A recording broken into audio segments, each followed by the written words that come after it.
जब भी आप बीमार पड़ते हैं, सर्दी खांसी जुकाम होता है, तब विटामिन सी के सप्लीमेंट्स लेने की सलाह दी जाती है। आपको याद होगा कोविड के दौर में लोगों ने भर भर कर विटामिन सी के सप्लीमेंट्स खाए थे। ऐसा माना जाता है कि विटामिन सी इम्यूनिटी मजबूत बनाता है और आपका शरीर बीमारियों और इन्फेक्शन से लड़ पाता है। विटामिन सी शरीर में जमा नहीं होता, इसे हमें रोज खाने पीने के जरिए लेना पड़ता है। इसलिए बहुत लोग विटामिन सी के सप्लीमेंट लेना शुरू कर देते हैं, यह सोचकर कि इससे उनकी इम्यूनिटी मजबूत होगी, पर ऐसा वो बिना डॉक्टर की सलाह के करते हैं। अब आप पूछेंगे कि इसमें नुकसान क्या है? विटामिन सी तो फायदेमंद होता है, बिल्कुल होता है, लेकिन सिर्फ एक लिमिट तक। एक लिमिट से ज्यादा विटामिन सी लेने से किडनी में स्टोन बनने का खतरा होता है।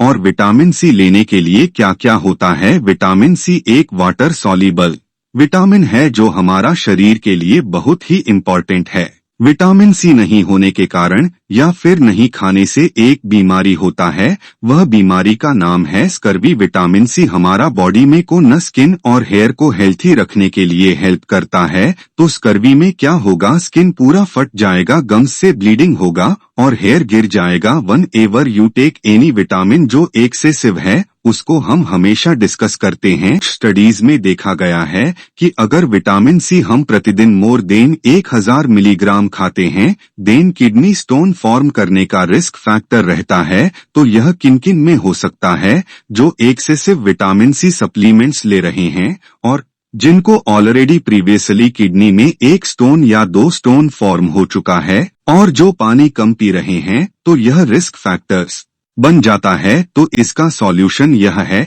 कि एक्सेसिव विटामिन नहीं लेना है। जितना रिकमेंडेड है उतना हमारा शरीर के लिए काफी है। कुछ स्टडी या फिर कुछ लोग बोलते हैं विटामिन सी लेंगे तो हमारा इम्यून सिस्टम बना रखेगा, हमको कैंसर से बचा सकता है। विटामिन सी होता है, ये कहाँ मिलता है? विटामिन सी हर फ्रूट में मिलता है, specially citrus fruits, lemon, oranges या फिर any other rich in vitamin C. केला फॉर एग्जाम्पल, टमेटोस या फिर चिल्ली या फिर पोटैटोज, ये सब चीज में विटामिन सी रहता है। तो अगर आप एक बैलेंस्ड डाइट ले रहे हैं जिसमें वेजिटेबल्स है, जिसमें फ्रूट्स है, देन आपका जो डेली एक recommended value of requirement of vitamin C है वो आपको मिल जाएगा। एक्सेसिव लेने की जरूरत ही नहीं है। हाँ, प्रेग्नेंट लेडी या फिर लेडी जो अपने बच्चों को दूध पिला रही है, उनको थोड़ा ज्यादा लेना पड़ता है। इसीलिए बोलते हैं 1 या 2 सर्विंग ऑफ वेजिटेबल्स या फ्रूट्स को इंक्रीज करिए ताकि आपका विटामिन सी नॉर्मल रहेगा और आपके बच्चों को भी विटामिन सी आएगा। देखिए, अगर आप एक हेल्दी डाइट लेते हैं तो आपके शरीर को जरूरत भर विटामिन सी मिल जाता है। आपको अलग से सप्लीमेंट्स लेने की जरूरत नहीं है।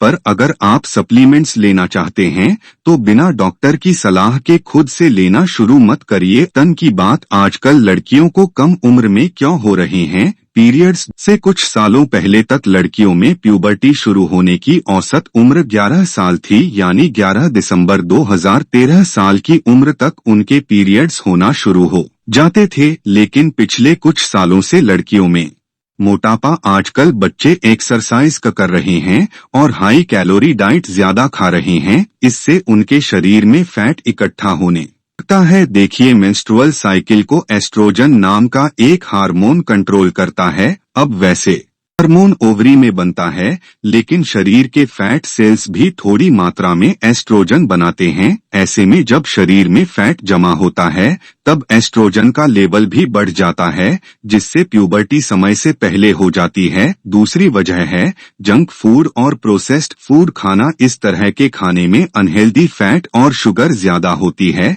जिससे हमारे हार्मोन्स का बैलेंस बिगड़ जाता है। एस्ट्रोजन का लेवल बढ़ने लगता है और प्यूबर्टी जल्दी हो जाती है। प्यूबर्टी जल्दी होने में पीरियड्स जल्दी हो जाते हैं। कुछ खास केमिकल्स के संपर्क में आने से भी प्रिकोशियस प्यूबर्टी हो सकती है, जैसे बिस्फेनॉल ए और थैलेटम। कल प्लास्टिक की बोतलों और पर्सनल केयर प्रोडक्ट्स में पा जाते हैं। इनसे शरीर का एंडोक्राइन सिस्टम गड़बड़ा जाता है। एंडोक्राइन सिस्टम शरीर की कई ग्रंथियों का एक नेटवर्क है। यह हार्मोन बनाने के साथ उसे रिलीज भी करता है। जब यह सिस्टम गड़बड़ा जाता है, रिप्रोडक्टिव सिस्टम के विकास पर भी असर पड़ता है, जिससे पीरियड्स जल्दी हो। अगर आपके घर में कोई छोटा बच्चा है, हेल्दी डाइट दीजिए, बाहर की चीजें कम खिलाइए, उसे जो भी खाना है वो घर पर ही बनाइए जिससे उसका वजन बहुत ज्यादा ना बढ़े। साथ ही प्रोडक्ट्स खरीदते समय लेबल जरूर चेक करिए। अगर उनमें बिस्फेनॉल ए या फिर थैले हैं तो उसे मत खरीदिए। बच्चों को एक्सरसाइज करने पर जोर दीजिए। समझे। अब बारी है सेहत के आखिरी सेगमेंट की, खुराक यानी झक्कास हेल्थ टिप। पनीर का जितना चाहे मजाक उड़ा लीजिए, यह है बड़े काम की चीज। इसे खाने के फायदे जानते हैं आप? बताते हैं। पनीर लोग भले ही इस पर भर भर कर चुटकुले बनाए, पर यह एकदम टॉप क्लास चीज है।